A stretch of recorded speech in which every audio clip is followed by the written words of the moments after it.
ನಗರದಲ್ಲಿ ಸಂಚಾರ ನಿಯಮ ಉಲ್ಲಂಘನೆ ಹಾಗೂ ಶಬ್ದ ಮಾಲಿನ್ಯಕ್ಕೆ ಕಡಿವಾಣ ಹಾಕಲು ಕಟ್ಟುನಿಟ್ಟಿನ ಕ್ರಮ ಕೈಗೊಂಡಿರುವ ಜಿಲ್ಲಾ ಸಂಚಾರಿ ಠಾಣೆ ಪೊಲೀಸರು ವಶಕ್ಕೆ ಪಡೆದಿದ್ದ ಸಾವಿರಾರು ನಿಯಮ ಬಾಹಿರ ಆಫ್ ಹೆಲ್ಮೆಟ್ಗಳು ಮತ್ತು ಕರ್ಕಶ ಶಬ್ದ ಮಾಡುವ ಸೈಲೆನ್ಸರ್ಗಳನ್ನು ರಸ್ತೆಯ ಮೇಲಿಟ್ಟು ಬುಲ್ಡೋಸರ್ ಹತ್ತಿಸಿ ಸಂಪೂರ್ಣವಾಗಿ ನಾಶಪಡಿಸಿದರು.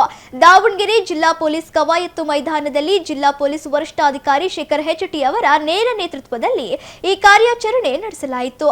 ದಂಡದಿಂದ ತಪ್ಪಿಸಿಕೊಳ್ಳಲು ಸವಾರರು ಬಳಸುತ್ತಿದ್ದ 2,000ಕ್ಕೂ ಹೆಚ್ಚು ಆಫ್ ಹೆಲ್ಮೆಟ್ಗಳು, ಶಬ್ದ ಮಾಲಿನ್ಯ ಉಂಟು ಮಾಡುತ್ತಿದ್ದ ಕಸ್ಟಮೈಸ್ಡ್ ಸೈಲೆನ್ಸರ್ಗಳು ಹಾಗೂ ಅತಿಯಾದ ಕರ್ಕಶ ಶಬ್ದದ ಏರ್ ಹಾರ್ನ್ಗಳನ್ನು ಸಾಲಾಗಿ ಜೋಡಿಸಿ ಅವುಗಳ ಮೇಲೆ ಬುಲ್ಡೋಸರ್ ಚಲಾಯಿಸುವ ಮೂಲಕ ಸಂಪೂರ್ಣವಾಗಿ ಧ್ವಂಸಗೊಳಿಸಲಾಯಿತು. ದ್ವಿಚಕ್ರ ವಾಹನ ಸವಾರರ ಜೀವ ಸುರಕ್ಷತೆಯ ದೃಷ್ಟಿಯಿಂದ ಫುಲ್ ಹೆಲ್ಮೆಟ್ ಧರಿಸುವುದನ್ನು ಕಡ್ಡಾಯಗೊಳಿಸಲಾಗಿದೆ. ಕೇವಲ ಹೆಸರಿಗಷ್ಟೇ ಧರಿಸುವ ಆಫ್ ಹೆಲ್ಮೆಟ್ಗಳು ಅಪಘಾತದ ಸಮಯದಲ್ಲಿ ತಲೆಗೆ ರಕ್ಷಣೆ ನೀಡುವುದಿಲ್ಲ. ಈ ಹಿನ್ನೆಲೆಯಲ್ಲಿ ನಗರದ ವಿವಿಧೆಡೆ ತಪಾಸಣೆ ನಡೆಸಿ ಇವುಗಳನ್ನು ಜಪ್ತಿ ಮಾಡಲಾಗಿತ್ತು. ಇದರೊಂದಿಗೆ ಸಾರ್ವಜನಿಕರಿಗೆ, ವಿಶೇಷವಾಗಿ ವೃದ್ಧರು ಮತ್ತು ರೋಗಿಗಳಿಗೆ ಕಿರಿಕಿರಿ ಉಂಟು ಮಾಡುತ್ತಿದ್ದ ಬೈಕ್ಗಳ ಕರ್ಕಶ ಸೈಲೆನ್ಸರ್ಗಳನ್ನು ಸಹ ತೆರವುಗೊಳಿಸಿ ಈ ಶಿಕ್ಷೆ ವಿಧಿಸಲಾಗಿದೆ. ಮುಂಬರುವ ದಿನಗಳಲ್ಲೂ ಸಂಚಾರ ನಿಯಮ ಉಲ್ಲಂಘಿಸುವವರ ವಿರುದ್ಧ ಇಂತಹ ಕಟ್ಟುನಿಟ್ಟಿನ ಕಾರ್ಯಾಚರಣೆ ಮುಂದುವರಿಯಲಿದೆ ಎಂದು ಪೊಲೀಸರು ಎಚ್ಚರಿಕೆ ನೀಡಿದ್ದಾರೆ. ಇತ್ತೀಚಿನ ದಿನಗಳಲ್ಲಿ ಸಾರ್ವಜನಿಕರಲ್ಲಿ ಒಂದು ಹೆಚ್ಚಿನ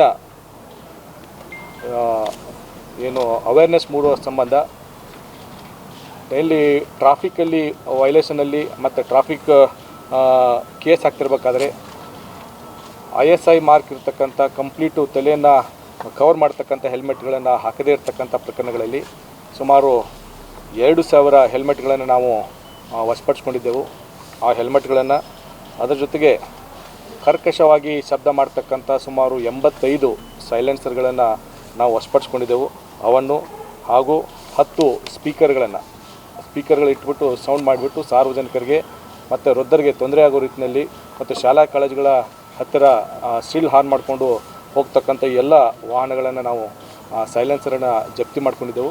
ಅವನ್ನು ಕೂಡ ಇವತ್ತಿನ ದಿನ ನಾಶಪಡಿಸಿದ್ದೇವೆ. ಅದರ ಜೊತೆಗೆ ಟ್ರಾಫಿಕ್ನಲ್ಲಿ ವಶಪಡಿಸ್ಕೊಂಡಿರ್ತಕ್ಕಂಥ ಡಿಫೆಕ್ಟಿವ್ ಸೈಲೆನ್ಸರ್ಸ್ ಮತ್ತು ಹೆಲ್ಮೆಟ್ಗಳನ್ನು ಇವತ್ತಿನ ದಿನ ನಾಶಪಡಿಸ್ತಕ್ಕಂಥ ಕಾರ್ಯವನ್ನು ನಾವು ಮಾಡಿದ್ದೇವೆ.